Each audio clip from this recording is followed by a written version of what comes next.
كبيره صحيح اللي احنا بنشوفها. يعني لولا خيرهم وفضلهم على هذه البلد وكل افرادها يعني ما كانتش قامت ابدا دوله مصريه عريقه زي دولتنا. خلينا نرجع لبنود ومواد تم تعديلها ورأي القضاء في مواد الدستور ورأي. انا خليني بس عشان الوقت، شايف ان الوقت يعني بيدهمنا الحقيقه. بيدهمنا طبعا، وانا كنت اتمنى ان يتسع الوقت، لان انا كنت عايز اناقش مسوده الدستور كلها 189 ماده.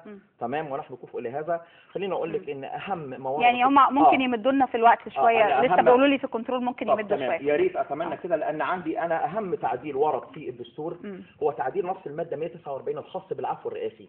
ايام المعزول في دستور الماده 149 في دستور 2012 اللي هو دستور الاخوان اللي كان قبل كده، كان بيعطي رئيس الجمهوريه الحق في العفو الرئاسي اللي هو عفى عنه عن جميع الارهابيين اللي هم موجودين اللي شايفاهم في سينا واللي جم امثال وجد غنيم والى اخره وعصام عبد المجيد والناس دي. تمام، كان هو له حق الاراده المنفرده في ان يصدر قرار عفو رئاسي. الان عندما يصدر التعديل الجديد بيقول كده، بيقول ان رئيس الجمهوريه يستطيع اصدار قرار عفو رئاسي عن المتهمين تمام في قضايا او ما شابه ذلك، ولكن بعد موافقه مجلس الوزراء. تمام، وموافقه مجلس الشعب. يعني اصبحت اراده الرئيس ليست هي الاراده المنفرده، فاصبح هناك تحجيم لهذا الامر.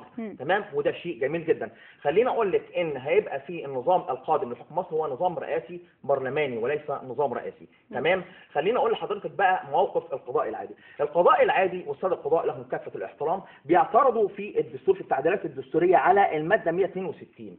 الماده 162 دي كانت بتقول ان مجلس القضاء الاعلى يرشح 3 منه من هذه الشخصيات من اعضاء مجلس القضاء الاعلى ليتم اختيار احدهم كنائب عام بموافقه رئيس الجمهوريه. تمام، الماده الجديده اللي هي موجوده في الدستور بتقول ان الرئيس يختار النائب العام ثم يعرض الامر على مجلس القضاء الاعلى. تمام، وهو ياتي له بالموافقه. يعني تم عكس هذا الامر، وفي طبعا طيب بعض لنفترض انه لم تتم الموافقه.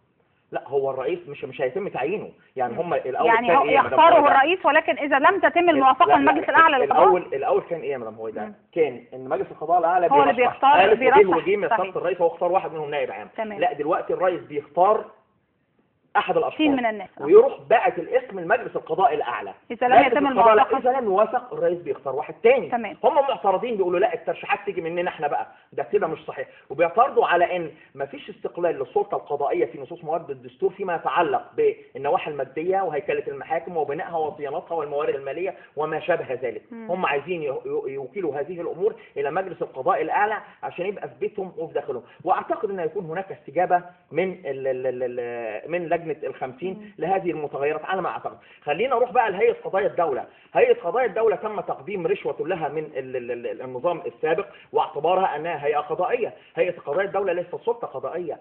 السلطه القضائيه وصاحب الحصانه القضائيه هو من يملك الحق في الفصل بين الناس، هو من يعتني منصه القضاء. يعني اللي بقى قاضي كده قاعد على المنصه، تمام، عضو يمين عضو شمال او قاضي جزئي، تمام، ويفصل في القضايا، هذا هو من يطلق عليه لفظ قاضي. هيئه قضايا الدوله دي كان اسمها قلم قضايا الحكومه زمان. طلع رئيس هيئه قضايا الدوله وبيقول لا، احنا كده تم سلب مننا بعض الاختصاصات كالاشراف على تحرير عقود الدوله والاشراف على بعض النواحي الاداريه في الدوله. تمام، ما هو نص عليك انك انت كهيئه مستقله ولم ينتزع منك هذا الشيء، يعني لم تنتزع منك هذه الميزه. تمام، اذا كان هناك تم سلب بعض الاختصاصات فاعتقد ان يعني مشاركتكم في الحوار المجتمعي، لان لجنه ال50 يا مدام هويدا مش هتشتغل لوحديها، ده اتقال ان لجنه ال50 لابد ان يصاحبها حوار مجتمعي. تمام. يعني مش لجنه 50 من الداخل، لا، حتى يتعرف حوار مجتمعي المصريين على ما يتم المجتمع عايز ايه. الصفحة. نفس الاعتراض برضك من النيابه الاداريه، ان احنا تم انتقاص الكثير من حقوقنا لصالح مجلس الدوله. تمام، طب اللي في مجلس الدوله ده قاضي. انت احنا كده في تخوف استاذ هاشم ان احنا نعود الى نقطه البدايه في انه ما فيش طرف هيبقى مرضي تماما في هذه. بص يا مدام هويدا، ربنا سبحانه وتعالى لم يجمع عليه البشر، هناك من امن به وهناك من كفر به. رسول البشريه لم يجمع عليه البشر. الاختلاف وضع طبيعي. نحن نريد ان نتحرك للامام، يعني نحن نريد ان نخطو خطوات للامام. صراع الخير وصراع الشر، لابد ان تخطي للامام. حتى انت في معارضه، يعني حتى من استطلاع الاراء والمداخلات بيقول لك الغالب يقول لك اللجنه 50 ممثله. تمام، والاستاذ عمار النادي قال نفس الكلام، وهو راجل اشتراكي وراجل ذو توجه اشتراكي، وكل الاشتراكيين واليساريين قالوا هذا الكلام. يبقى اذا الغالبيه العظمى عندك حتى ولو 70% موافقه على لجنه ال50. تمام، طب يبقى اصبح فيه توافق مجتمعي. خليني اقول لحضرتك على حاجه، هل التوافق المجتمعي على الدستور الحالي اللي احنا بنناقشه في لجنه ال50 هو نفس التوافق المجتمعي على دستور نص الليل اللي طرح دستور 2012؟ الكل يعلم ان هناك فصيل معين هو اللي كانت له الاغلبيه باطل اللي نوقش في نص الليل ده ما كانش عليه اي توافق مجتمعي. ده دستور وضع لاقامه دوله دينيه فاشيه تحكمنا لمده 500 600 سنه. خليني اسال استاذ عمار على شيء الحقيقه انا عايز في تعليق حضرتك